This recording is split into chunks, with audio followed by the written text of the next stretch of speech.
Welcome to the Hunters Hub, a Monster Hunter community podcast for hunters by hunters.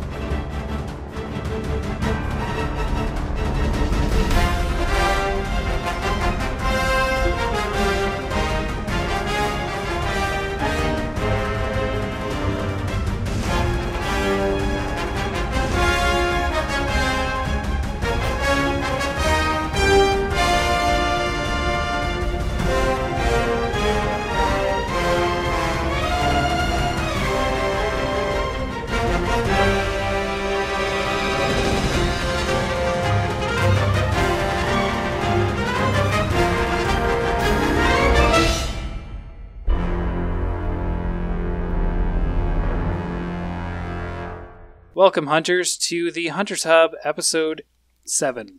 We're alive. Yeah, we're alive. So, a little bit of housekeeping. We were supposed to do an episode before I left for Thanksgiving.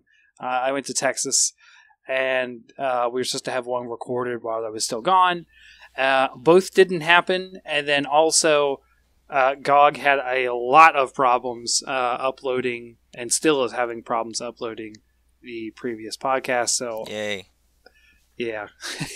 So I I'm love going to be snow doing that so one. much, and ice, and like school, and Everything that gets all in the other way. things that were making this annoying.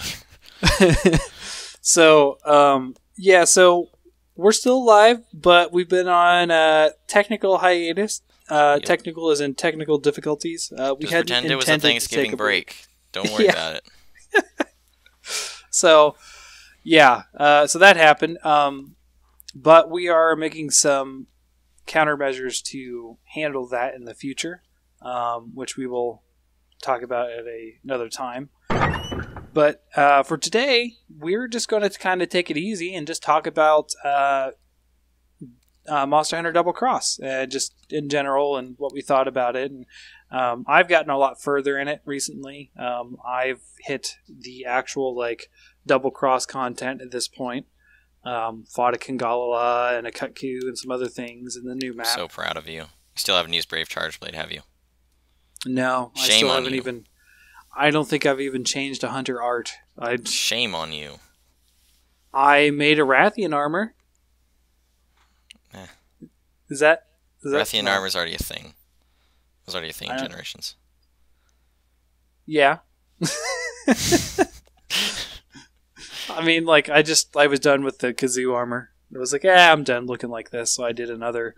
Let's go make a cool looking set. And I've always thought Rathian armor. Rathian armor is very cool. I like the fact that it's a mix of. I like that it's more metal, which is kind of ironic for the fact that it's, the one thing that people are complaining about the weapons in World. They're like, it's all basic, and they just kind of have a few scales on them. I'm like, looks kind of cool, and also I'm pretty sure as you level them up, they're going to look more different.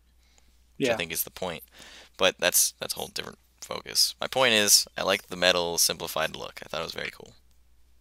I think say there cool was way too actual. much. I just noticed that. I think there was an actual push for Rathian armor to be maybe not more, but just as iconic as Rathalos armor, especially in the Freedom Unite days. Mm-hmm. So the cutscenes, all the promotional material, a lot of it you were in Rathian armor, and they were showing that off. And because of that, I've always thought it looks cool. It's this really, it's like an upgraded version of the original Hunter mail too. If you notice that, it's like instead of the Hunter mail has that flip down welding mask, but this is like a full helm realized of that, and it's, I don't know, maybe it doesn't look that similar now that I'm thinking about it, but I kind of feel like it's in the same style. It's metal. Yeah, it's got metal on it, and it's green, my favorite color. Yay! Is it really? Yeah, green's my favorite color. For sure. I don't know. Mine's usually I guess I just like different colors.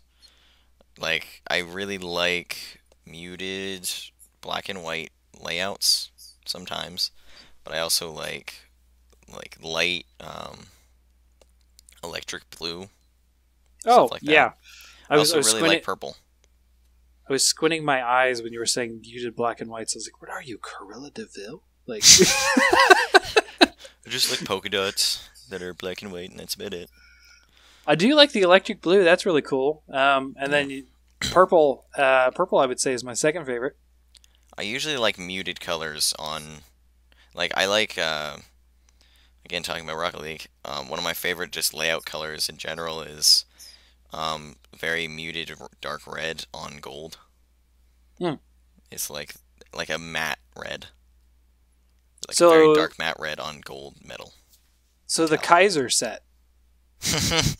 Exactly. Yeah. There you go. Let's tie it back into Monster Hunter there. Yeah. Yes. Now I'm going to go look up Kaiser set because I don't remember what it looks like. The royal gold and red. There was actually a fan art on the sub not too long ago. I just looked up Kaiser set by itself and remembered that the universe doesn't know that much about Monster Hunter. I got set healthy eating goals. That's not what I was looking for. Veganism. But eating rare meat, right? No. What is it? Well done steaks. Rare steak and well done steaks is good for you in your game. In the game, yeah, for sure. Oh, yeah. I am not a vegan in game. Yeah, it's Teostra set. Monster Hunter Double Cross. Double Cross is the basically expansion to Generations that at this point we don't know if we're getting in the United States. It was part of the big kerfuffle when Monster Hunter World was announced. Because we expected Monster Hunter Double Cross and not the new game, which, I mean, I think by now everyone's pretty thankful for the new game. Yeah. A lot of people are excited. There might be a few sticks in the mud still, but I'm not going to say that I'm angry about losing Double Cross, or I don't care that we're losing Double Cross, but I will say that I am happy with what we're getting as an alternative. Even though I might need to wait a whole half a year to get it above everybody else. I'm not going to be upset about it, but I'm not happy about not getting it either. I would rather just have both. And honestly, I understand when Yuri said that they're focusing their resources on Monster Hunter World right now, and they'll maybe talk about Double Cross in the future. And I understand from a business standpoint why that's happening. And I'm not upset with them or anything like that. I was at first. I was very much so at first. Oh, same. Because I still have that same mentality. Is I've said this several times. This was the development team, the director. They have all said that Generations, and by extension Double Cross, has always been about celebrating Monster Hunter to this point. And when you're a fan of 13 years like me, I want to be part of that celebration too. I've been there since year one. Yeah. Maybe not day one, but I was there in year one. To be fair, Double Cross wasn't exactly planned. Double Cross was we're going to extend the celebration for Japan because they've been waiting way too long to get a new game because we need to give everybody World. We have to basically delay it without telling everybody because no one knows about it. Well, I mean, I kind of don't feel like that would be the thing because there's a lot in Double Cross. They added whole new styles and there's a lot in there that was it wasn't a second thought to they need something. I mean, yeah, they may have been a second thought. Something, and it was a second thought. Well, I don't think it was a second thought though. That's a lot of development time. I mean they've it's not explained easy that they to get definitely that stuff. weren't. They didn't have an expansion to the game planned when they announced it. When they released Double Cross. I mean, when they released X, when they were releasing Generations, they said they had no plans, and that was 9 months before the game came out. Kudos for them for getting it done quick, but I don't know. It's to say that a whole expansion to the game is a second thought. I think is a gross misinterpretation of the work that goes into making one of those. Oh no! I'm not saying that what they did was late. Well, I have a whole complaint about Generations in general being a little lazy, but I don't want to say that whole thing because I know a lot of people will disagree with me and hate me. That's a spiel that I'll say in private. Shady Hitchhiker won't, as per our previous podcast, which that's technically isn't up yet. He was yeah, it's totally lazy, and I'm no. I I will say this. I agree with him. I could go on a rant about it, but I will not because I don't think that I don't want to go into arguments on this podcast as much. I would like to share opinions and discuss things, not as much as just like getting pissed at people. And like what he said was just him being like, I feel this way and I'm gonna say it. I don't think I need to because I'm not upset for you having that opinion. I just disagree. Yeah. And I also think that it's stupid when people are like, hey, it's Monster Hunter, nothing they do is wrong. You can't disagree with anything. Like that's another opinion that I think is dumb. When people tell other people that they can't say certain things about Monster Hunter because they're like, if you say that, you're not a fan. It's like, no, I am. He just did something really stupid to Gunlance and pissed me off. That's no true Scotsman fallacy. Yeah, that's a common fallacy in arguments is the no true Scotsman, no true hunter. I never say that. For me personally, I like Generations. I don't like it more so than For You, but I don't like it less than For You. It's sort of on the same level. It's different, and I wanted Double Cross, and I think so for me, my focus in Monster Hunter is always about the monsters, right? Mm-hmm. That's why I sort of pick a weapon and go with it because I enjoy playing that weapon, but I'm not going to be out there giving motion values and telling you how to hunt with this weapon because that's not my focus in the game. My focus is the monster. So, and I think there's something to be said about Generations and Double Cross having some excellent new additions and monsters. And I have not got to fight Valfowl that much, but I like Valfowl. Valfowl is the second model that we got in the Gore Magala line. You can tell for sure. It's my wings are arms too. Yeah, my wings are arms and weapons too, and it's like that's cool. I like that idea. I really like the Fated Four. Like I agree. I do really like that they added those. You're more focused on the gameplay stuff. Yeah, I get it. Yeah, one of the things I didn't like was like I was fine with styles. I still wish I thought it was moving away from what I liked about Monster Hunter. Going from cool aerial movement is a thing, where you can jump and attack something to I'm going to jump towards a monster, fly up into the air because it works, and then hit something in the air. A lot of things about it felt broken. A lot of things about it were just, this would be fun to do, and they didn't think about how to balance out everything. Yeah. And you still kind of see that in Double Cross. They fixed some of the problems with a lot of aerial styles being incredibly weak and unbalanced.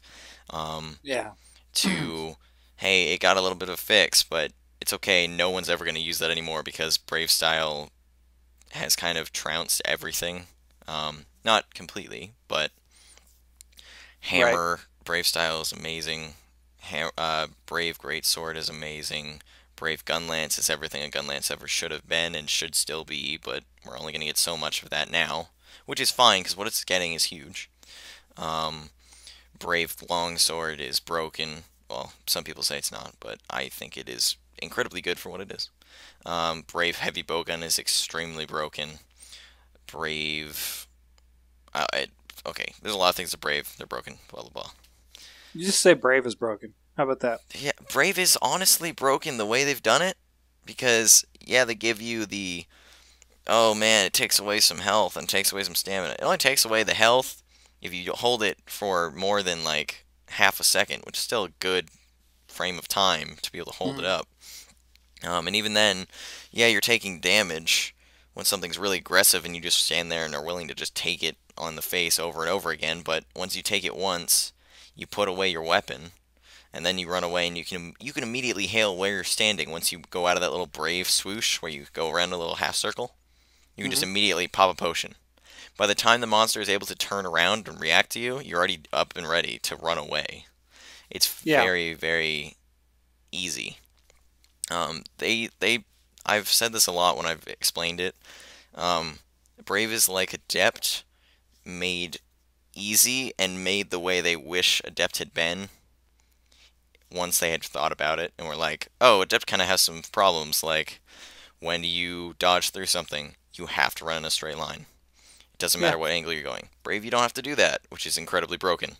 When you're in Adept, the attacks for certain weapons, retaliating is incredibly weak. Oh, well, in Brave, you literally have everything as a retaliating guard point. They took just lots of things from other things, like other parts of the game, and they just it's like when you reuse assets, like visually.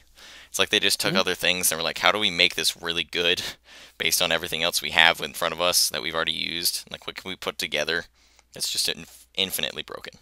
And it's really fun. I'm not gonna lie. Brave is incredibly fun. It is one of the best things to just play with. The only problem is it's just so unfair to everything else.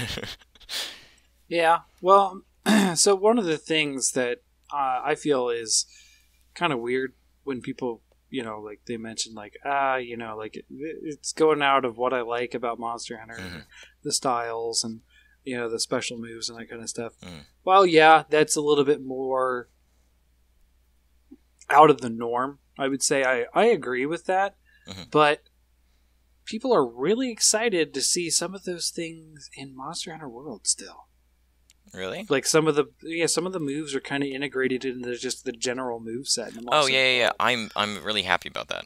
I'm happy that like it kind of makes me think like, well, you kind of like it, but you just don't like it being separate. You just want it to be part of the move set. So this is my thought about that. They took it and they made it more integrated. Like they integrated into it more dynamically. When you dodge away with a long sword, it looks like you're doing a cool, like it looks like you're actually like thinking about it, encountering, like your guy actually looks into it instead of just, ooh, magic dust, I just kind of moved through everything you just did to me. When you use that cool dodge in Monster Hunter World and you run into a wall, you aren't just infinitely safe. You actually can still get hit out in that area. And the point is that your guy you can get hit in the run. In Adept, that's one of the things is... Yeah, but Adept is still... You have an incredible amount of iframes.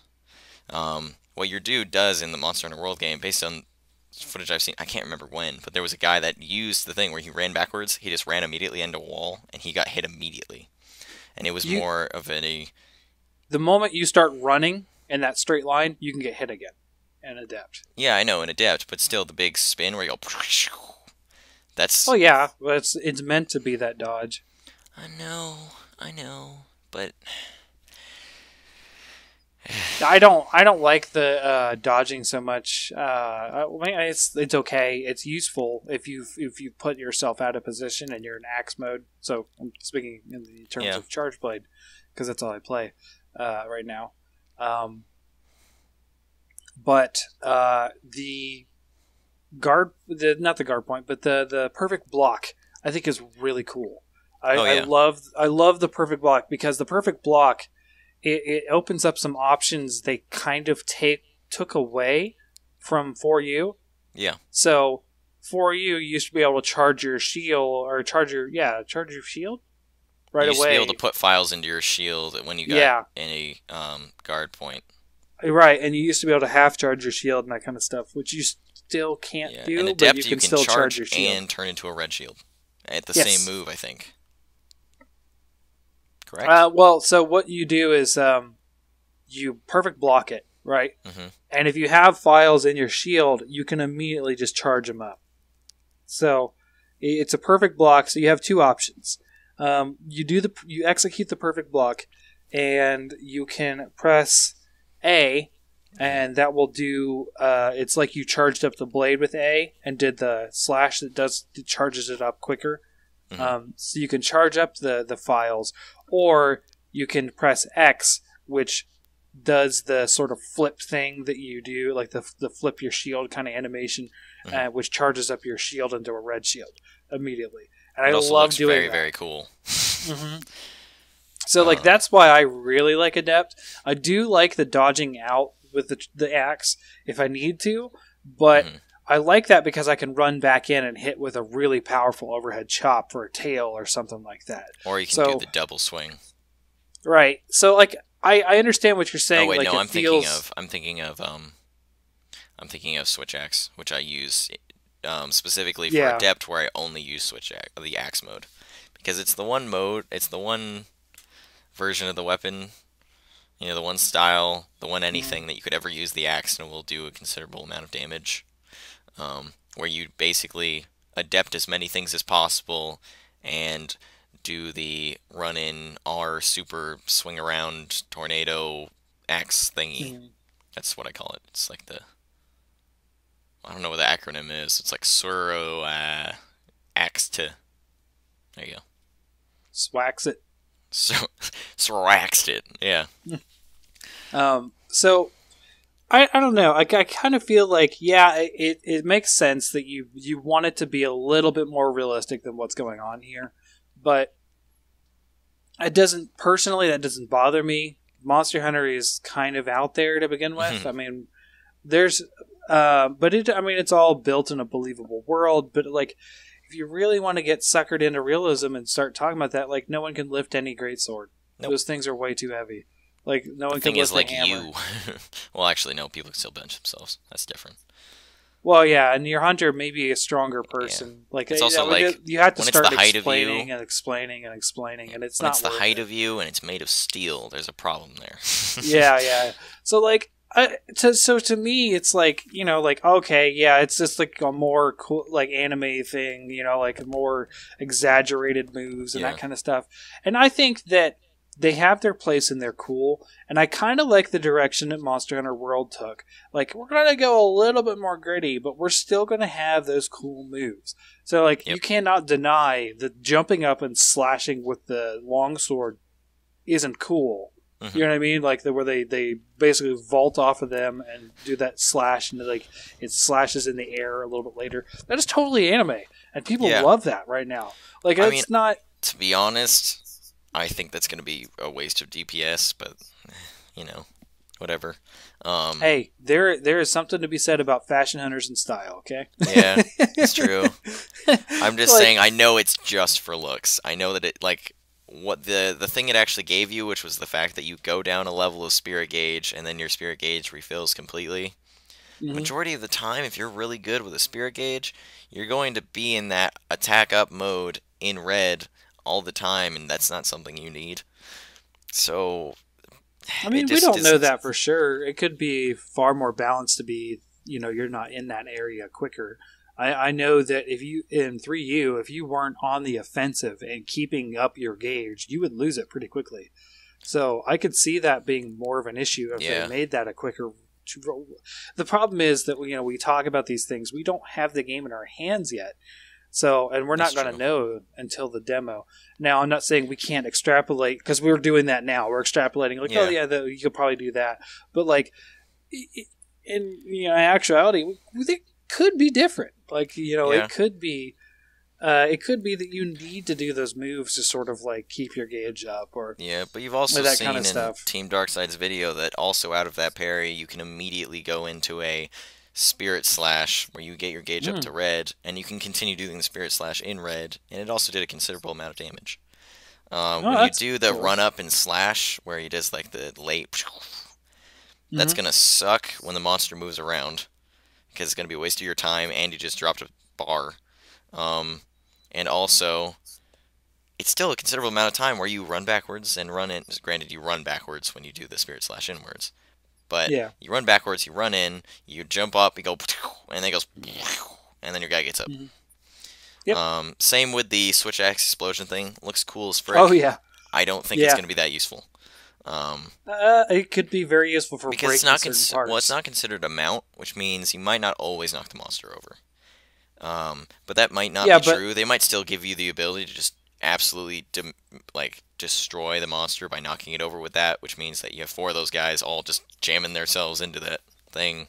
It's going to go over all the time. But it's hard to do sometimes a lot of damage on certain parts of a monster. So, for instance, think of So Diablos. You're trying to break Diablos' horns, right? Oh, you just stab into his face, yeah. 9 out of 10 times, you're going to bounce, right? That's very true. So if you just latch onto his face and you just sit there and just like explode his face with that attack, I could see that being used for like, I need to break this part. Let's use that move. There's a lot of reasons to sort of see where they're going with this, and I'm very interested. And now you're going to be proud of me because I do talk about I only use Charge Blade and yada yada. With the demo coming up here soon in a week, actually a week from today when we're recording. So this will be out after the demo is out. Oh my god, I won't get to play it. I hate it. You're going to be proud of me. I love Monster Hunter. You're going to send me... You better, like... I don't know if you can record your... You can record a PS4. Yes, I can. I have a PS4, yeah. You better send me, like, a raw, like, 9-hour just you playing around with shit just so I can, like, tell you what to do so you can go try out my hammer. Well, I was going to say, you're going to be proud of me. I'm going to make it a goal to use every weapon against every monster. Every monster in every area, too. So that means you're going to have a total of 6. Yeah. Because they said they're going, or they didn't say it, but people have played the demo that included Baroth as a medium, and they still had Diablos and Gyrotidos in the sands. So I'm assuming... Oh, I'm talking about the quest monsters. I'm not going to be going... I'll mess around and try to kill... I don't think you're going to kill Diablos with all of them. Yeah, I was like, that's what my point is. I'm not going to be able to kill Diablos. He'll be Rathalos. There. Yeah. Unless they change it. Well, I mean, it could be. They could have like a hard quest. You have to kill Diablos or Rathalos. Who knows? Well, apparently the hard mode... Oh, so...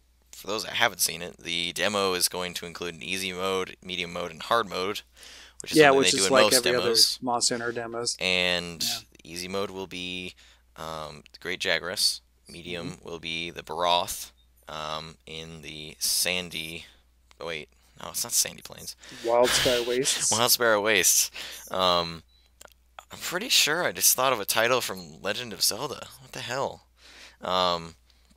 And the hard mode will be Anjanath in the Ancient Rainforest, which is where you would fight the Great Jagras. Those will both, in theory, include in the Rainforest, there will be a Rathalos there, which is considered a harder monster than both of those. And in the desert, there will be a Gyrotidos, which is the big mudfish dude, and a Diablos, which is a very cool monster. And you will also probably FB Blub. Yep, my favorite. Also, by the way, I noticed that his crest was smaller. I did check that. Yeah, his crest is a bit smaller. I don't think it looks bad, though. A little sad. No, it didn't look bad. It looks great, but I was just like, I kind of like the... This is going to get nerdy, but I kind of like the more Chasmosaurus look, which totally Chasmosaurus had. You do? No. No. Chasmosaurus has a longer frill than a Triceratops. Nerd. No, I'm not going to deny that. I'm totally a nerd too. Don't worry about it. So, back to Double Cross. Back to what were we on? Double Cross. We were talking about the styles and the weapons. Oh yeah, I remember that. How many minutes ago? So back to Double Cross. As I mentioned, I finally got into the high rank offline. I haven't gone to the online content yet, just because I haven't played a lot of it. I'm probably going to be done. I might still play it some more because I got like I feel like at least my money's worth out of it. Doing about 55 hours into the game now, and it's decent. I think. Isn't it disappointing that you can play 55 hours into a game and say it's even though you've played 55 hours of a game just because it's Monster Hunter compared to other games? It's crazy. People do that with like Diablo. It's like, I put 1,000 hours in this game and it sucks. And it's like, yeah. You put 1,000... It's like, so crazy that, yeah, like, it's just, there's... There's Uncharted where you play 5 hours into it and you're like, I'm just not getting into the story. I don't really care for it. And then there's other people that play through the story and are like, well, I tried to replay it for the playability and the actual game part of it isn't good, which I can. Well, that goes to say that sometimes the destination can affect the journey. Yeah. You know what I mean? So we were talking. Far Cry 3, I think, is one of those because Far Cry 3 versus Far Cry 4. Far Cry 3's gameplay is a little tiny bit worse than Far Cry 4's, just because of the weapons you get and the fact that you can shoot a weapon while you're in a car, which you can't do in Far Cry 3, which is really weird. The ending of Far Cry 3 is amazing. Like, just overall, it just feels really cool. At the end of it, spoilers, you save your younger brother, and he's flying a helicopter where you're in the back with a 50 cal machine gun. After the bad guy lectured you about how, I can't remember which version of Flight of the Valkyries is nicer, but I think it's somewhere else. It's not America. Saying America's too boisterous. And you saved your brother from terrorists, including that man, and you're firing a 50 cal at all these helicopters and making them explode while the giant, boisterous American Flight of the Valkyries is blaring in the background. And it's just the greatest America thing you could ever do. It's very... the game, for being very serious, is very self-aware the whole time. There's a character in the 4th and 3rd games who is this drunkard American CIA agent who just like doesn't give a crap about you, but he asks you to do a whole bunch of crap and then betrays you, I think, in both, which is really funny. But yeah, the game is very aware that it, bashes both sides and is very equal, which is why I think it's very interesting that they're willing to go 10 times farther when they're doing the new Far Cry 5. Granted, this isn't Monster Hunter, and this isn't important at all. But... Yeah, I was going to say, which is also not Monster Hunter, but I'll be a lot more succinct about it, as, it's definitely an idea of that the journey is, the destination kind of spoils the journey sometimes, where I don't like Red Dead Redemption because of what happens at the end of that game. I loved it up until the last 10%, and then I hated it, and I'm never going to play another Red Dead.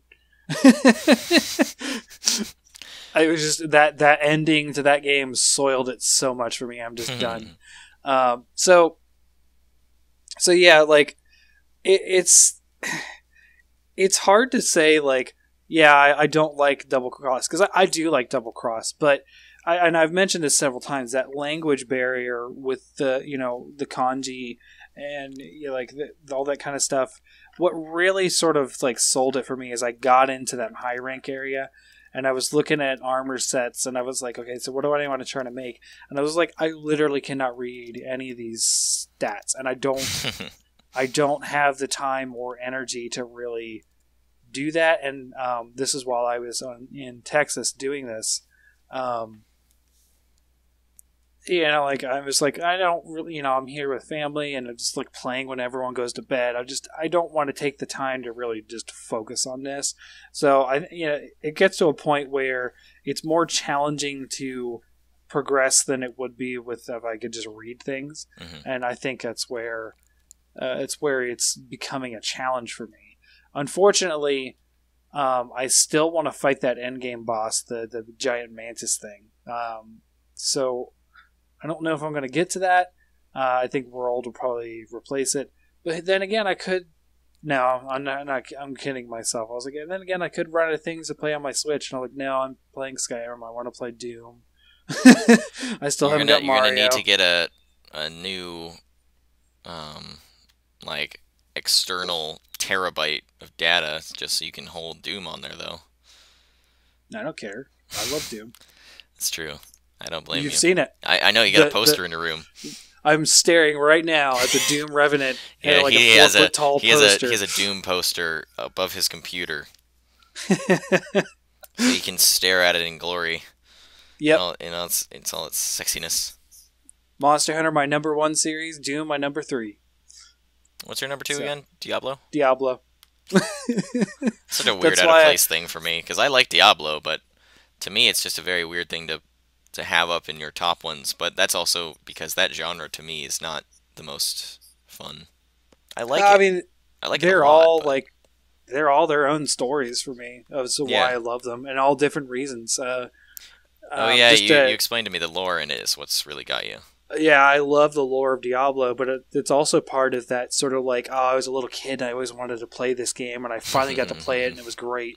So I'll just be quick about this, so we're not like taking up non-Monster Hunter time. But like I think I think it's worth discussing.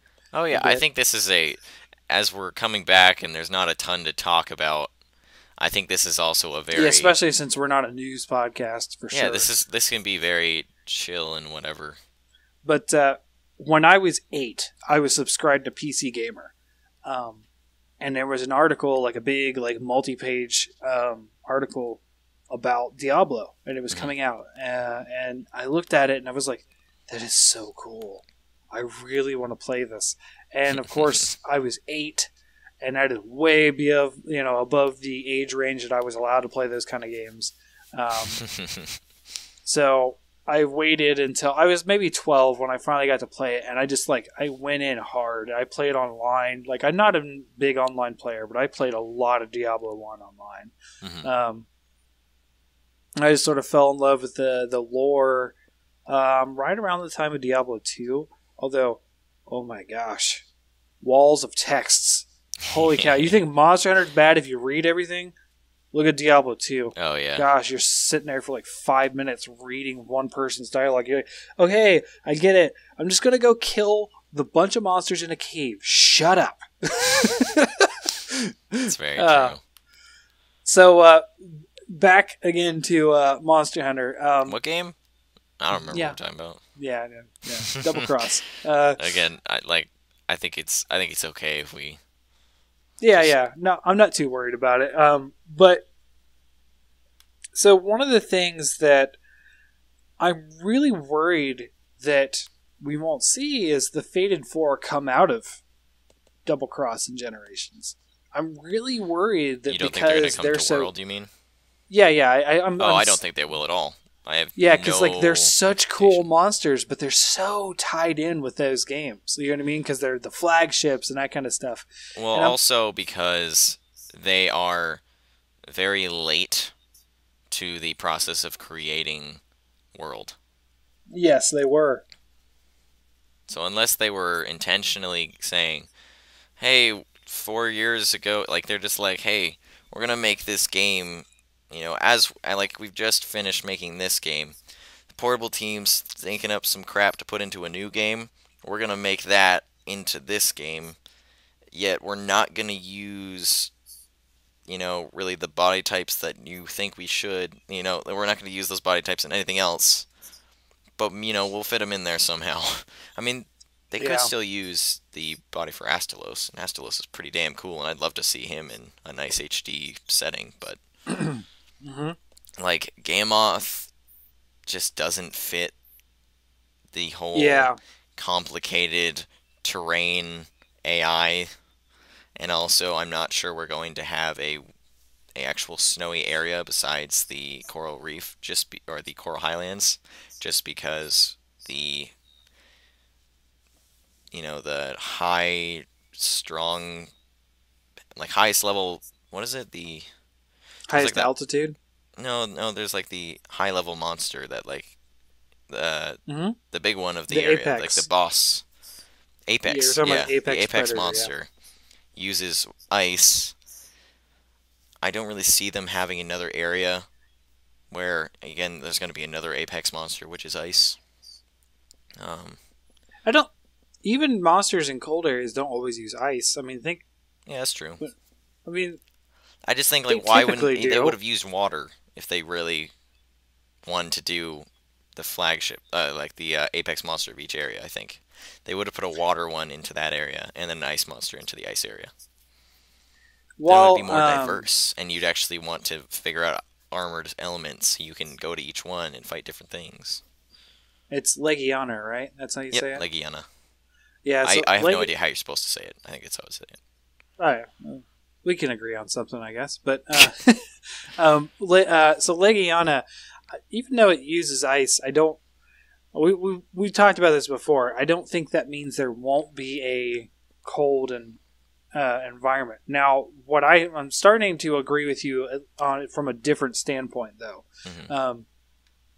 I think that for simplification reasons, I'm kind of thinking they're removing the I'm cold and hot mechanics. Oh yeah, I think that's being removed too. And I don't think that that's because we don't have an ice map and we don't have a heat map. I could still see those happening, right? And us not have those mechanics anymore. It's just because I think that if you were in the core Highlands and you were up that high and you were having an ice monster, you would have seen this already, right? I think you would have seen some breath coming out, cold, that kind of stuff. I think that also there's enough of you can see a lot of things being consolidated and simplified or modernized, and I would say my top annoyance with Monster Hunter as far as mechanics go has always been the hot and cold, and not because I don't think it's believable or not. I think it's just... I think it's just because there's enough things that you're micromanaging already. Right. And it's just one micromanaging your temperature. I don't want to call it an afterthought, but it felt tacked on system. You know what I mean? It wasn't that it wasn't thought out, but it was like a simple solution to a simple problem that you just had to do. And it's just like, it's been 5 minutes. Stand somewhere and push A and then continue on. And if you forgot your drinks, it's just an annoying thing. You're not done. You haven't failed the quest. I mean, you're more likely to fail, especially newer hunters. But like, it's just and that may be another reason. It's because it's annoying to newer hunters, and it may turn them away from the game if they've never played the game before. It's just another thing that's not really needed. Now, that said, I really want to see some more maps. And I think that if you're going to cover a lot of biomes, I think that an Arctic or even a cold biome is an interesting place. You know what I mean? Oh, yeah, definitely. Like, and that's true of like games across the board, not just Monster Hunter, right? So like, there's always like, you make fun of Mario for like, here's the volcano levels. Here's the ice levels. Like, they always have, here's the desert levels. You know what I mean? Like, there's sort of like tropey video game biomes. And like, you know what? That's fine. Like, because it's interesting to see different environments, right? We are getting some of that twist that I wanted to see when we talked about this a long time ago, where we are getting these really big twists on the environments, right? So the Wildspire Waste isn't just a desert, right? It's a desert with a mud pit and a bunch of rocky spikes that's sort of on a pseudo side of a mountain. Like, it's like not just like, here's a desert.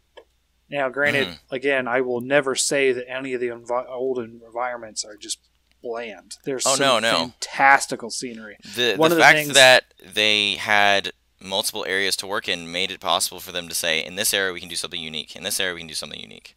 Right. When it flows together, it all has to be kind of similar, but they still found a way to give you different areas with very different feelings to them. Especially in the Sandy Plains. The fact that there is the water area, like the muddy swamp, and then there is the, like, the very, the little sandy middle area where the Diablos can jump up. It's not like it's huge, but it's still there. You have like the craggy areas, which is just kind of a cool aesthetic feeling. Right. It's all still cool. One of the things that I noticed, because I mean, just playing in HD, so one of the both my parents and my in-laws have 4K TVs. Oh, jeez. I haven't even thought of getting one. Yeah, well, I mean, my dad's kind of a tech person. Yeah. Well, that definitely helps. My brother-in-law, not a tech person, but when he can, he goes big. So they both have 4K TVs, and I was actually staying at my parents' the weekend before we left for Texas. And so I stayed at my parents' Saturday night. I was there Sunday. We left Monday to go to Texas on a plane.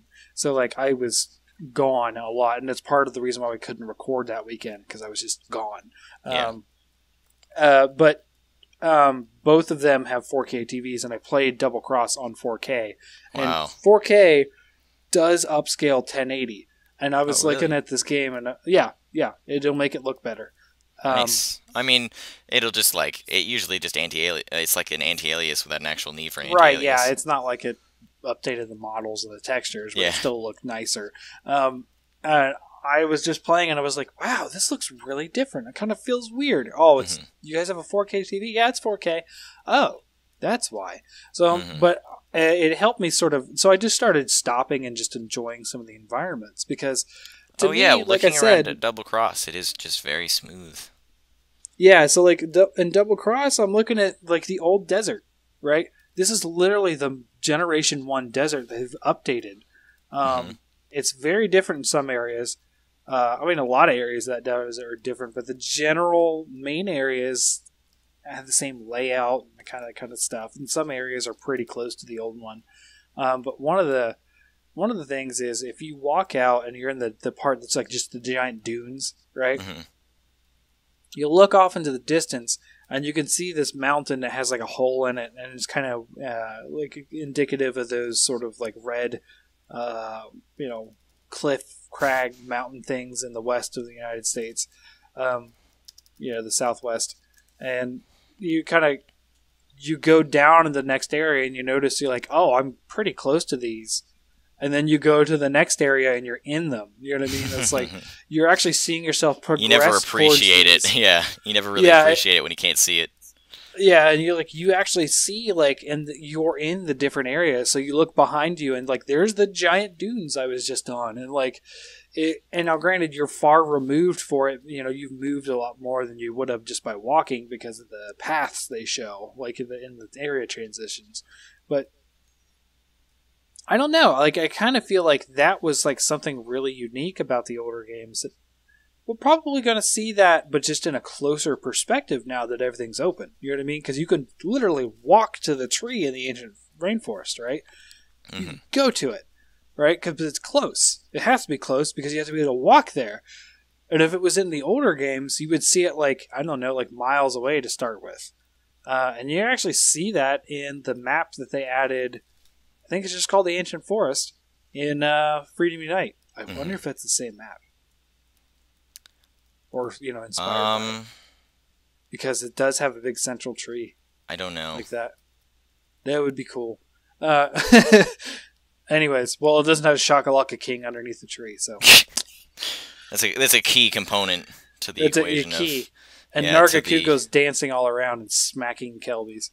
But... it's just like I've always enjoyed the environments, and just Double Cross, it really just seeing it in HD, it's like a great send off to some of these maps. I only wish that Flooded Forest was there because, like I've said before, Flooded Forest is aesthetically my favorite map. So, darn.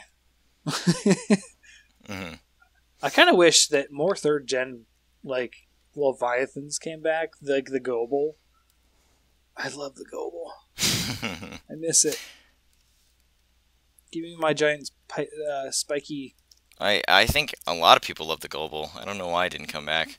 But they are thinking of trying to integrate the water back into newer games after World. We have a chance. I don't know how well that'll go, but yeah. We have a chance, if World's successful enough that they're willing to make another game, come back.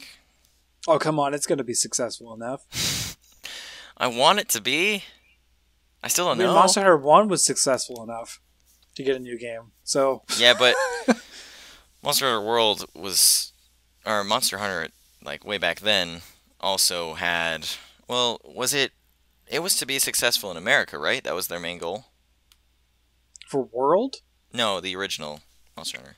It was they wanted to get it a successful thing in America. I mean, the original motivation for Monster Hunter 1. Monster. Now you got me confused. But the original goal was just, there's this new thing called the internet that people are playing on. Yep.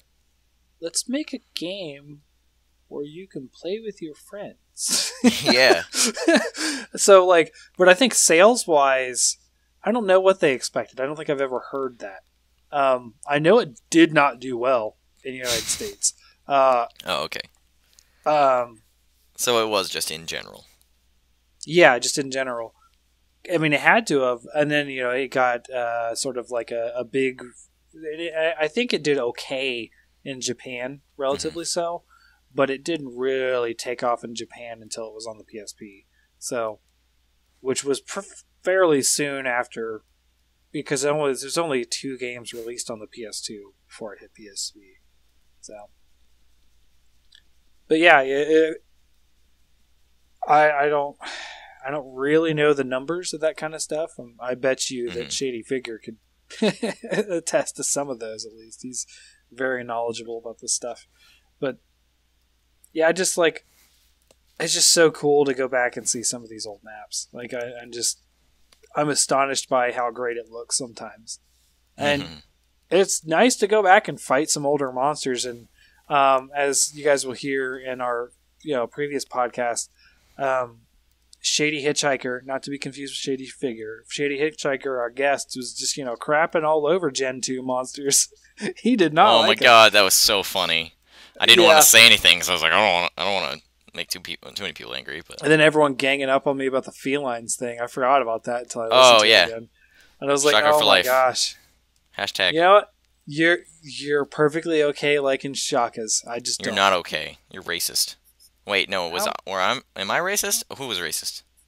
Everyone was. I accused you guys of being racist against Melnixes because, and then like you guys made a comment like, oh, the white cats. I don't understand why they're like, hell, hold on, white cats and black cats can't be friends. Come on. Oh yeah. I was like, why are Melnixes worse? Yeah, so it ended up being everyone was racist in the end. Yeah.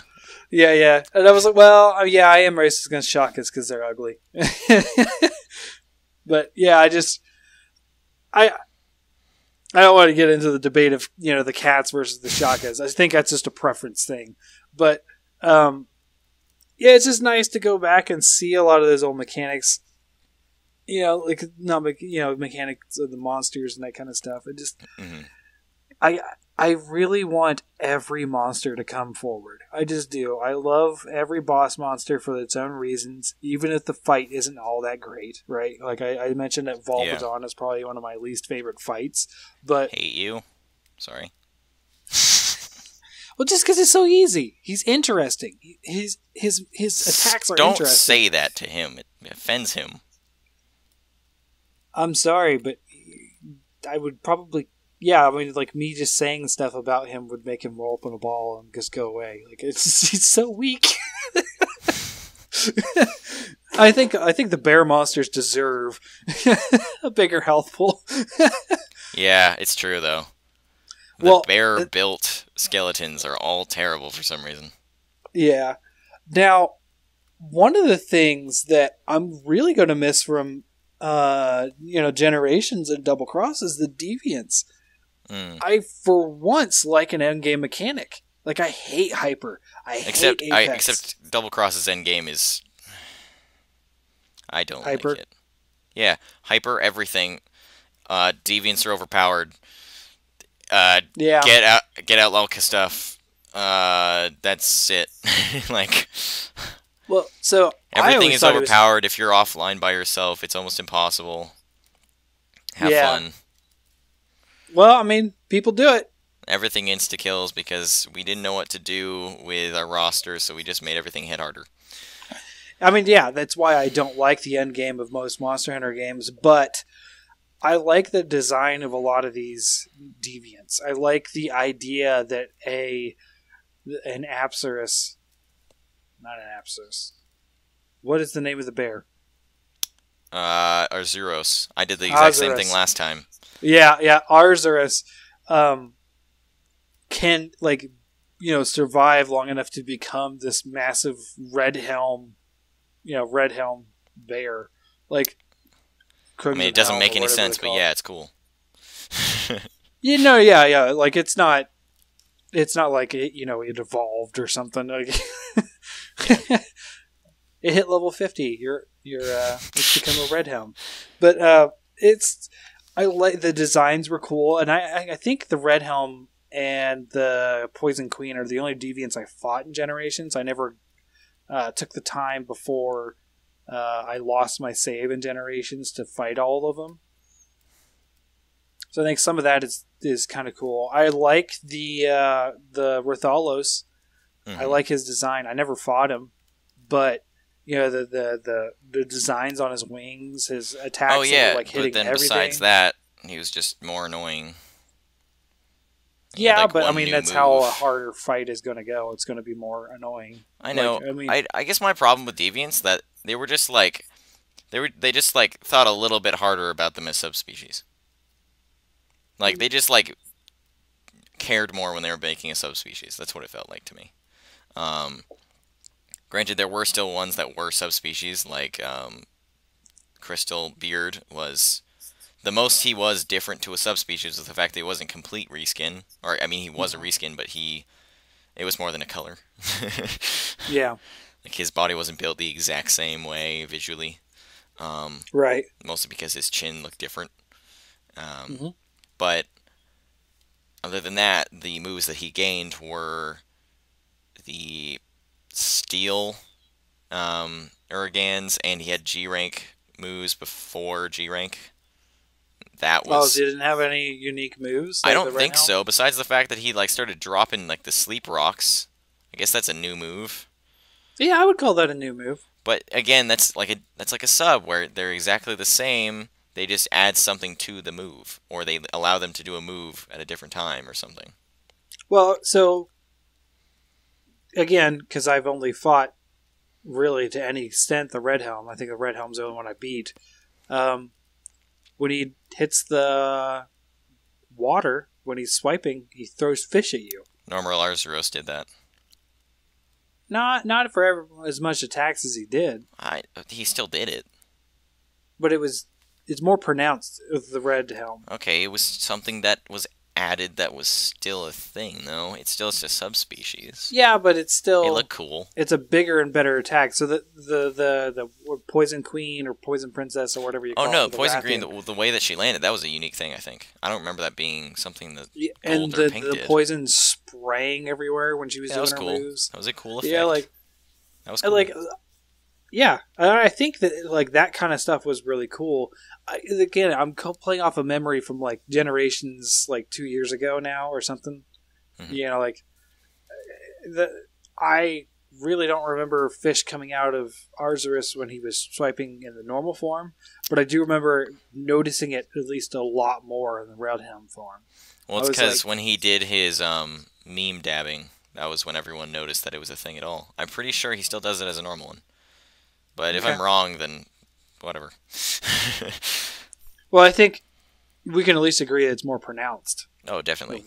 It's because he did his big wind-up, which is honestly an amazingly cool move. I really like Red Helm because I think he's one of the much better done ones. The ones I don't like are the ones where they just kind of reused moves they already had as subspecies. When they're like, it's not a subspecies. Well, it is when all you do is use old moves that came from the subspecies, because it doesn't make them any more unique. Well, I think it's not a subspecies because I said it isn't a subspecies mostly. Yeah. Because it actually has a different way to get into it and that kind of stuff. I think that if Gold, Ian, and Silverlos didn't already exist, I think you could really put them into the category of deviants too. Just because how different their hitboxes are and that kind of stuff. Not hitboxes. The hit zones. Yeah, hit zones. Well, then, then there are ones like Torrent Najarala, or whatever his name is. Like, a lot of the 4U deviants are very cool. Chaos is very unique, the way that he moves and the way that he has his super mode. because Chaos. I'm not Chaos Gore. Oh yes, Chaos Gore. The desert, whatever, Tiger Stripe Xantrios, one of the most unique ever. I love that one. Yeah. Shrouded Najarala, like the change to the way it moves is very awesome. I love it so much. Although it does have the Spider-Man game issues. I'm webbing into the sky. Yeah. That was so funny. I like the PS2 Ultimate Spider-Man game. You know how it was like? Have you ever played those games where it was all comic-y and cartoon? Like whenever you shot a gun, it went blow. It was awesome, especially to a kid like me when I was like 10. And I went to a movie store and rented a game for a week. Great, I loved it. But you know, when you go back to that game, it's like, wow, they actually cared to do that. And then you go in and play a new Spider-Man game, and they don't do that. And they make it a joke about it in the new Marvel movie that he can't do that in the field. And it's like, what the hell, man? Yep. Hated it. Woo. So, Loberin just joined us. He was indisposed for the moment. But we have a bit of announcement I handed to earlier, is that Loberin is now going to be a co-host along with myself and Gog to help pick up for when things go awry, like it did when when things went awry. Yes. Yeah, like Thanksgiving break here. So, welcome, Loberin. Thank you. We've had you on quite a bit. I think you're the number 2 most guest after Gog. Hooray! Before officially, I guess I wouldn't call you number 2 most guest, Gog, if you were official for most of that. I don't know. That's true. Yeah, I was only a guest technically twice. Because, well, we already said that I was going to be a co-host like on the second one. No. Because that was when I was with Eric's, correct? Yeah, we told Eric's that, but we did not tell the public that at that point. I know, but I was still special. I don't know. You were still special, but it wasn't public yet, so you were technically a guest. I was private special. You were private special. I wasn't a colonel yet. Private Parch, get over here. Sorry, it's one of my favorite. So yes, glad to be back. Military name jokes. Ooh. So, so we were discussing Monster Hunter Double Cross, and just sort of like general thoughts on what we felt about it. So we've talked. Gog and I have talked a lot about like monsters and special arts and that kind of stuff. So, have you actually got to play Double Cross? I forget, Lobo. Yes, I do own it, and I've played a little bit of it. I've kind of delayed in playing a bit farther, unfortunately, because. Oh, you got it on Switch like I did. I forgot, yeah. Yeah, it's just the effort of translating things over and... Mm-hmm. Yeah, it's my problem. The issues of translating, and also the fact that the opening of the game is the exact same as... yes. Just and still slow and still Monster Hunter boring. Yeah, so...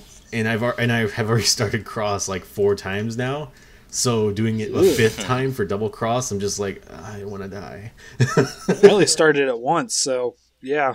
I'd restarted it for 2 extra save files. One of them, which I was going to do guns only, and that fell through because turns out ammunition is really expensive early on. Fell through because guns only? Yeah. And then, well, there's ammunition's bad early on, and there's not great guns early on. Yeah. Well, if you get the, what is it, the bone bazooka at the beginning with heavy bowgun? Yeah. I mean, you're fine with Brave. Like, Brave will keep you alive because everything will die before you can run out. I'll give that one a try. Even low. I think it's the bone one. You could probably look it up. Like, there is that one that can do, like, it fires stone or something, and it's just good. Okay. But, yeah, that was my main problem. And then, these are all just cross files. And then at one point, I'd actually restarted halfway through playing. Because I wanted to change my character from male to female. And there's still not a way to do that in games, so I just had to restart completely over. So yeah, there's always been like a sort of mentality with my brother that he heard this from a family friend who's also a gamer. So it's like my dad's like high school friend who's a big gamer. And he says, we asked him one day, like, why do you always play a girl? And he's like, well, if I'm going to be playing a game and I have to look at someone's butt, I'd rather be a girl's butt. And I was like, that's just weird and dumb. But my brother took that to heart, and he has never not played a girl. I've heard that saying so many times. I love it. I can respect that. I've heard that too. I don't like. I like making a game because not like I don't make myself. I think that to me, a guy in a suit of armor is just more interesting and cool to me, just because that is like what I've always designed. Yeah, I don't know. I go back and forth just because. And like I don't want to say women aren't cool. It's just that's what's cool. Like I like making a male character because I am male. Yeah, and that is what I think of. I'm not going to be trying to make a cool, powerful guy just because I don't identify with that. As a not current, but I'm a DM for Dungeons and Dragons very often, and I found very early on, depending on your group, I do not allow people to play the opposite gender. Really? Because I do not trust. Yeah, I do not trust people to take it seriously. After I've had many sessions of herbal essence commercials in the middle of the water, so they're just making like, haha, I'm a pretty girl, and just doing crazy stuff, and hitting on guys just because it's funny. And like, it's just like, now granted, this group was not a good group, but that said, it's kind of left a sour taste in my mouth. I just can't take people seriously if they're playing, at least in D&D, the opposite gender, where you're arguably far more attached to your character than some video games. And we're saying opposite sexual gender for you people that want this to be more inclusive. Because that's how gender is used. Oh, yeah, you're talking about the gender scale. Yeah. Yes. Yeah. I'm just trying to be nice to if you're given No, that's fine. That's cool. And that's completely fine that people think that way. Yeah. That's too bad, too, because I like playing female characters in D&D. Mostly because it kind of stops the party, I find, from murder hoboing as much, because people are more interested in like actual RP versus like we're all tough dude warriors. Suddenly everything's covered in blood, and then there's problems. Yeah, I don't know. But this is Monster Hunter podcast and not D&D. Oh, dude, podcast. We've been doing this all day. Oh, really? We got into Red Dead. We got into a lot of Doom. Yep.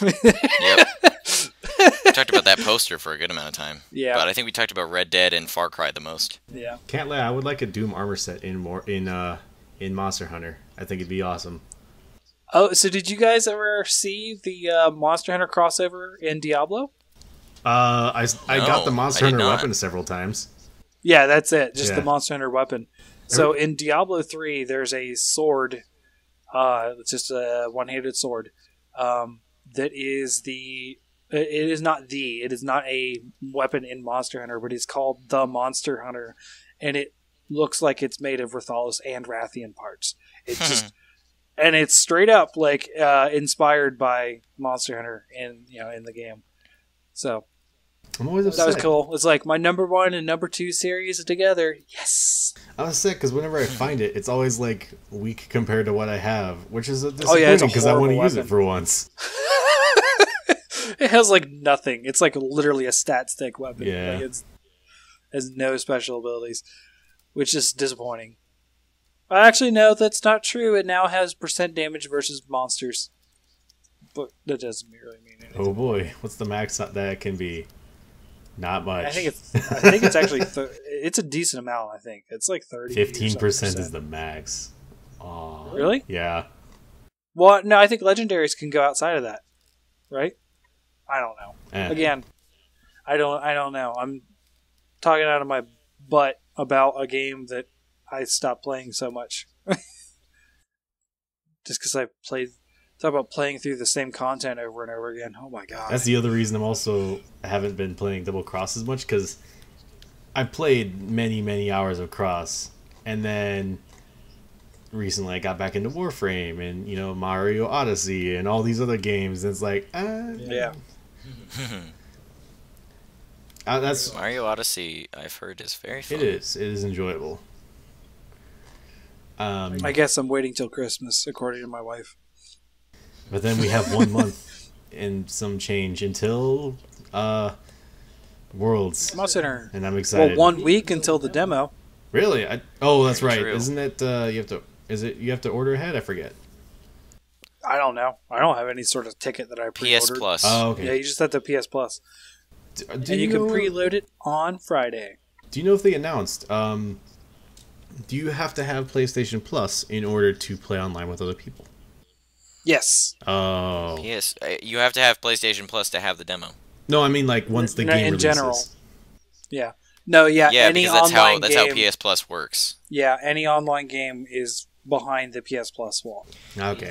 It's like net neutrality, but already a thing. It's like removing net neutrality, but that's how it's going. Like that's how internet's going to be, like for Steam probably, and like gaming online on a computer in general. Not exactly the same, but I can see why you say that. So it sounds like it's I their think that's service. exactly what's going to happen. So it sounds like once you're playing on their service, their servers. Yeah, but when you're on a PS4, your internet isn't through psplus.com, like the internet service. Yeah. It is still on Xfinity, or it's still on Time Warner. You're still connected to the internet through them. Yeah, I understand that, yes. But you do go through the PlayStation servers to connect with other players. But you're still going through a service that could still affect how much ping you have. No, that's what I'm saying. The reason why it's different is because you're using their computers to directly play. There's no direct connection to another person like there is with the internet. You're going up to their game servers to interact with other players because you're not inherently doing it through your systems. Aren't talking to each other. Systems are talking to a server. Yeah, but that server's still affected by your internet. Yeah, but I'm saying there's a difference between. What I'm saying is the difference is it's not saying. I'm saying that PlayStation Plus is not like net neutrality. The fact that they are.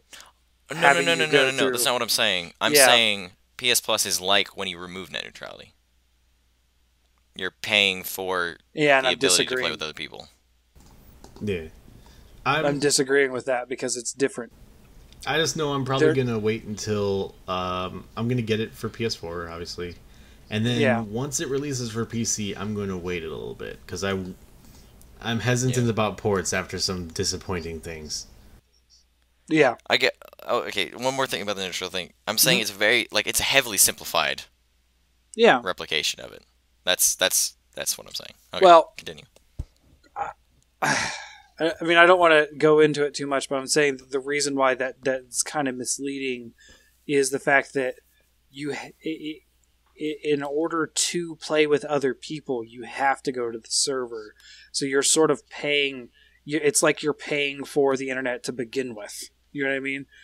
I don't like the fact that PlayStation Plus costs money and that I have to use it to go online, but I have to use it to get to PlayStation servers. It's just a wall. So there's nothing I can do about that. Now, net neutrality is different because because it would be like, oh, so you're going to X game server versus this game server. Net neutrality is saying, I'm going to make you pay different rates. So that's it. Removing net neutrality. Yeah, removing net neutrality is going to make you pay different rates for different games, essentially. I guess I could say it's more like a cable service. Yes, it's more like actually paying for the cable service to begin with, yes. Yeah. Okay. And internet speeds. Yeah. Which is kind of a funny thing. Are we still going to have to pay for internet speeds and what we can go to? Because that's totally going to be something else they squeeze money out of. Yes. Can we remove this from this podcast? I don't want to go into this too much because this is very specifically opinionated crap that's like bashing Sony too. Like I don't want to really be bashing anyone just to start a conversation. I don't think you're bashing anyone. You can disagree with the fact of paying for online. I mean, I disagree with that, but it's a reality. Yeah. One thing I did have a question about, I don't know if you guys have heard it. The demo for Worlds, is it going to be crossing over like save data over, or is it one of those just kind of Well, it's like every single demo we've had. There will be no save data. You're not playing it's just part of the game. Yeah, you're just playing. The only thing you get is some exclusive like facial designs or something. Okay. You get a tattoo on your face. I wasn't sure if we were getting any bonus because. I mean, pre-order gets a bonus. Yeah. The most recent Pokemon didn't do this, but the last two have been like, if you play the demo, then you can transfer a bunch of items over to the. Well, I mean, Stories did that directly, actually. Yeah. But you played through the story, but that was because that game is made that way. Yeah. There wasn't an easy. You use a Rathalos against a Aptonoth fight, and then it wasn't like that doesn't really work. Yeah, it wasn't like a vertical slice like demos are in Monster Hunter main series. They could easily just keep the data on your account. Hey, you played the demo, you unlocked the content. And I mean, that is essentially what they're doing in this, is that they're saying, hey, you are going to play it this way. Like, you're playing the demo, so you're going to have a cool facial tattoo in the game. Nothing which I will not use. Just I never use tattoos in Monster Hunter. The only time I've ever used a tattoo was... I always thought it was just face paint, not a tattoo. Could be, for some of them. I mean... Do you ever see them go to bed and then like wipe it on there again? I mean, I think it's probably like I could see it as being face paint because they always have the color set to red immediately. The blue or that too. It's set to a specific color, which is just kind of like there. And it's not black like you expect a tattoo to be. Well, I don't see Monster Hunter. I don't see hunters changing their underwear either, but I don't question that. I mean, they might not even have underwear back then. We don't know. Or showering. Or doing anything. Doing anything. To deal with cleanliness. Nope, we're all just perfect all the time. As they should be. Because it's Monster Hunter. And there are no problems with Monster Hunter whatsoever. And everything about Monster Hunter is perfect. And I love it. I mean... There. it just blows my mind sometimes. It sounded like a sales pitch. Yeah. Yeah, you're wrong if you think it's wrong. If you think it's bad. No. It's a sales pitch after the thing has come out where you have to back off. Because it's still something that's wrong with it. And you're like, no, it's fine. Or when there's something that they're questioning that's like, did you fix this from the last game? They're like... Well, we worked on things in the game. So, yeah, we worked on things in the game. Okay, did you work on... We worked on things in the game. That's what you need to know. That's good enough for you, right? No. Okay, next question. And then you move on. And if people bring it up, I mean, like, we're not going to act like how we keep we messed up, didn't we? No, we're not going to say that. We're trying to sell a game. Right. Yeah. So we keep asking about G rank. So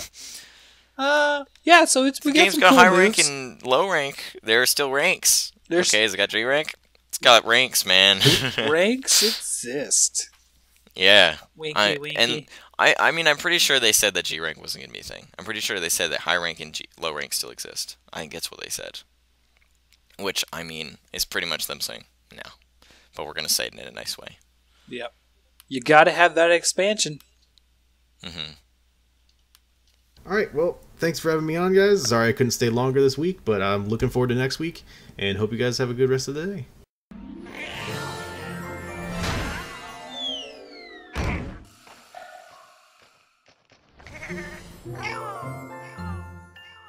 So, back to Double Cross. I think the only things I really had left to touch on Double Cross is just that, do you think that it would be relevant if we did get it after World? Would you still play it? In English. I mean, it may be after for you, it may be before for me.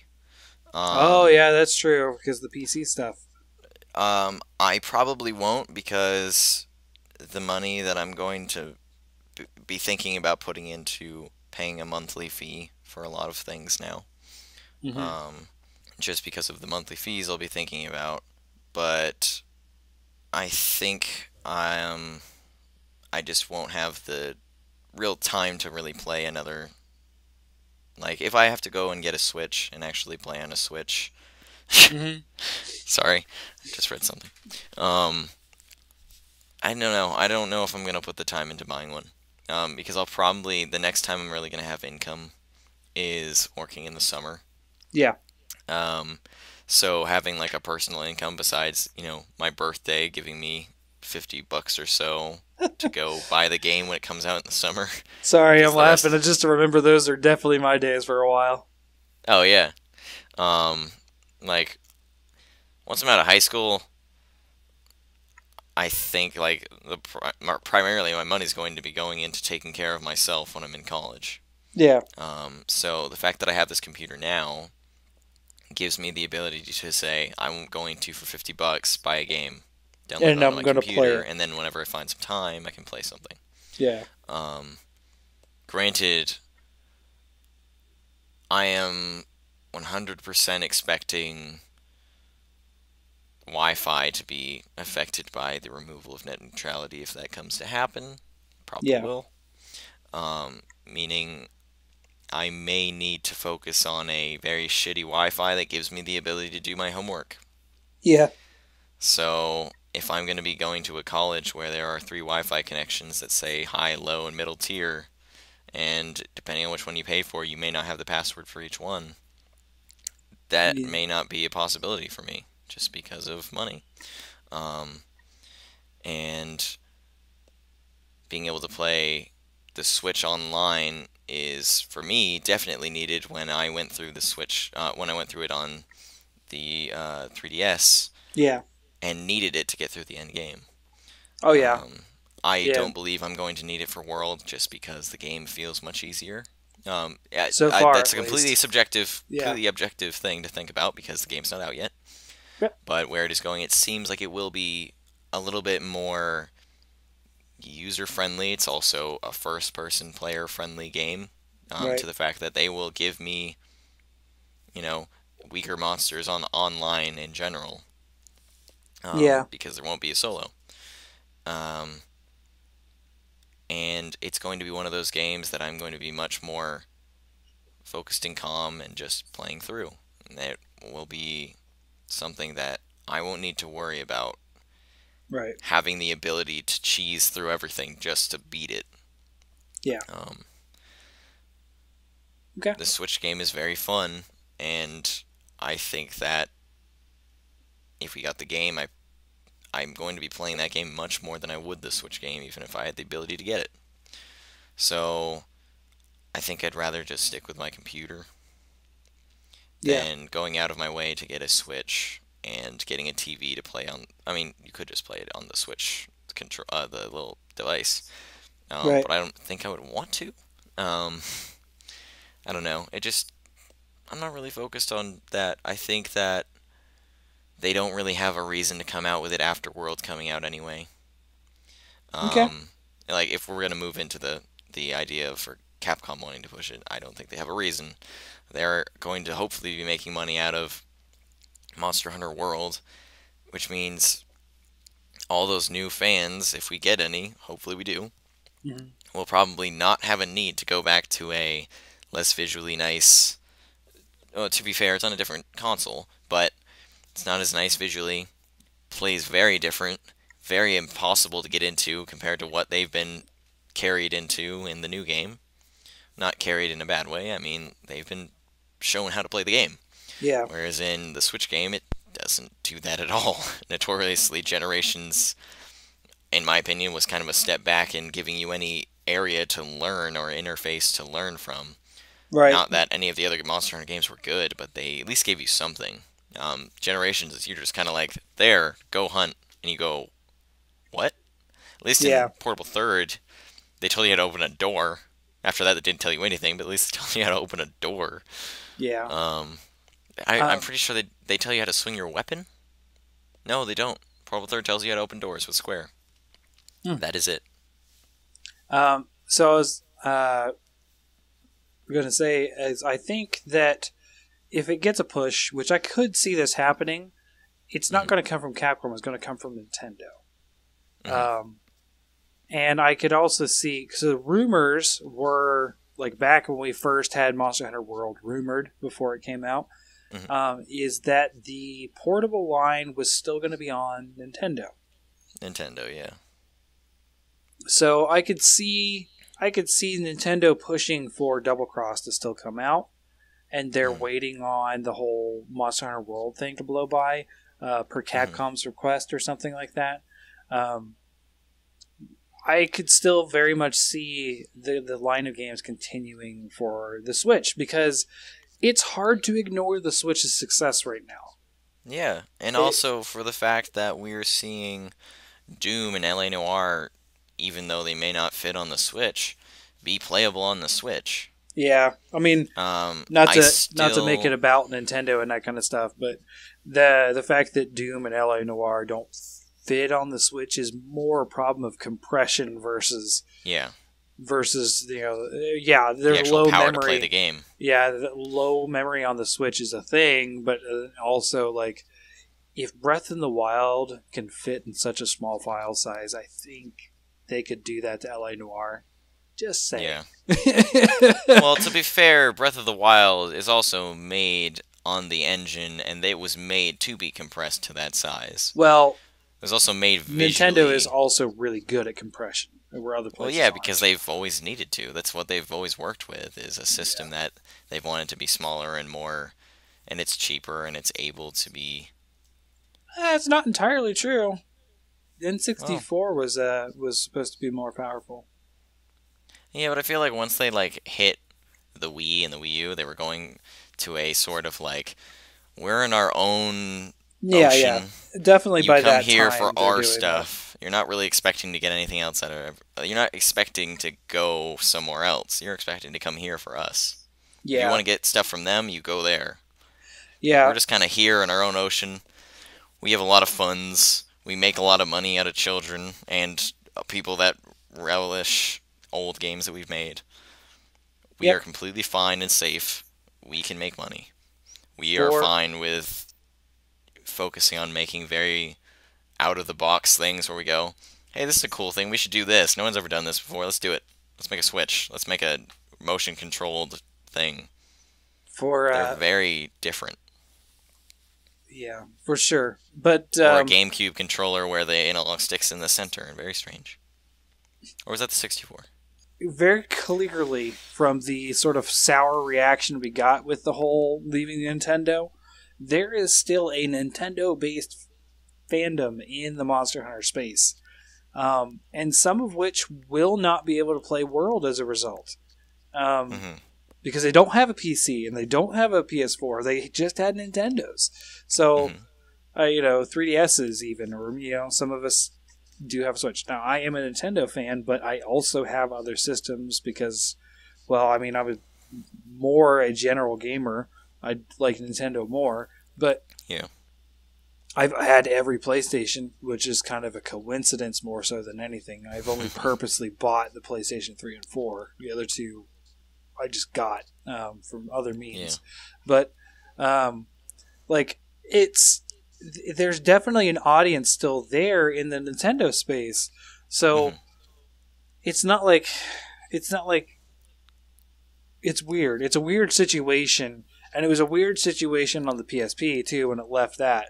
Is because it's here is the audience that sort of kept this franchise going, and you're moving away from them. And that was the key argument that everyone had. That was why everyone was angry. Because everyone was like, why are you taking it away from us? We all are getting a Switch just for this game that we expected to get. In their defense, you should never buy a system for a game shouldn't.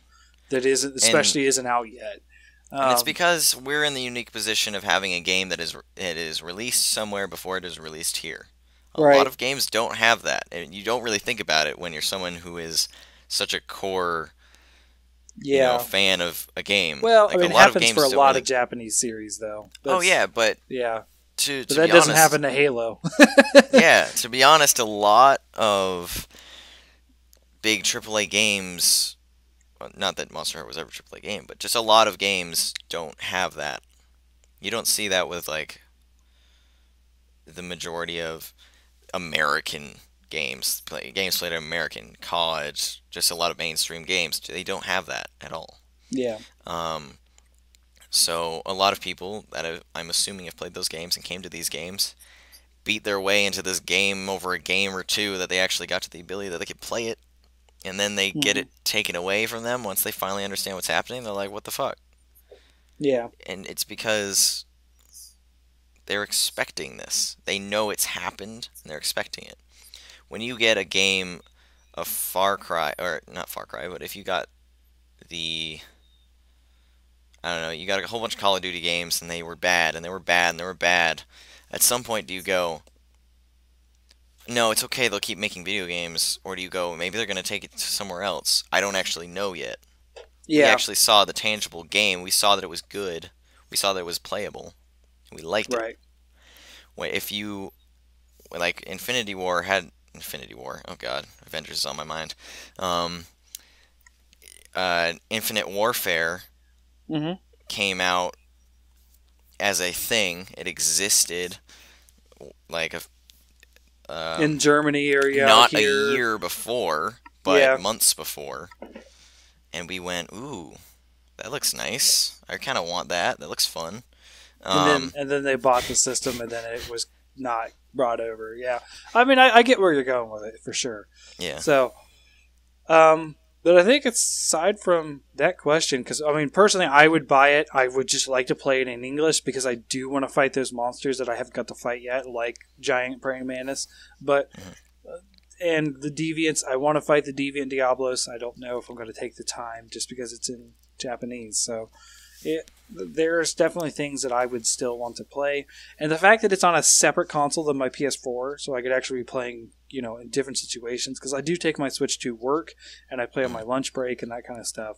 Or I can play when my wife is watching whatever cooking show she watches or something like that. And we're, situations like that where the Switch excels. So it's just why it's my favorite console of all time. That is the point of the Switch. Yeah, I can play. I can continue to play. So yeah, I'm not going to get as many hours into Monster Hunter World as I would have if it was on Switch. Just straight up. I'm not going to lie. The portability of being able to play a game definitely gives you more time to play the game.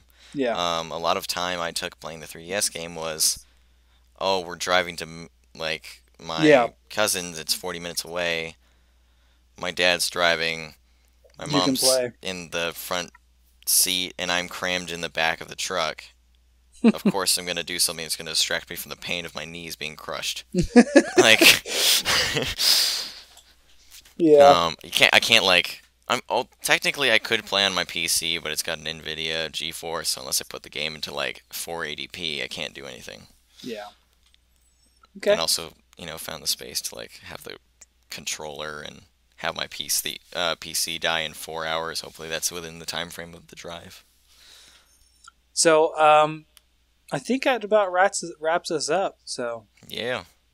Thank you, hunters, for joining us today. And remember, we'll see you next quest.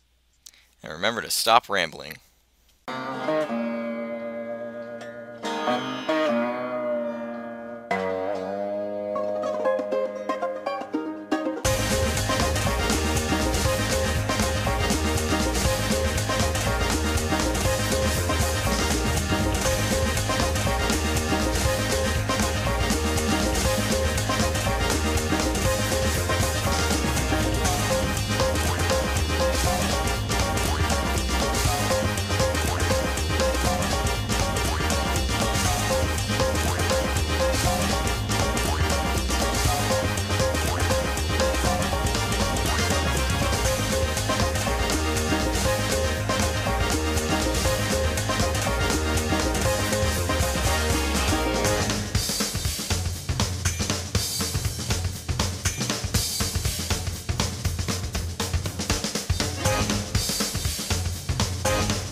Thank you, hunters, for listening today. You can catch us on SoundCloud or any past episodes on Google Drive download or YouTube.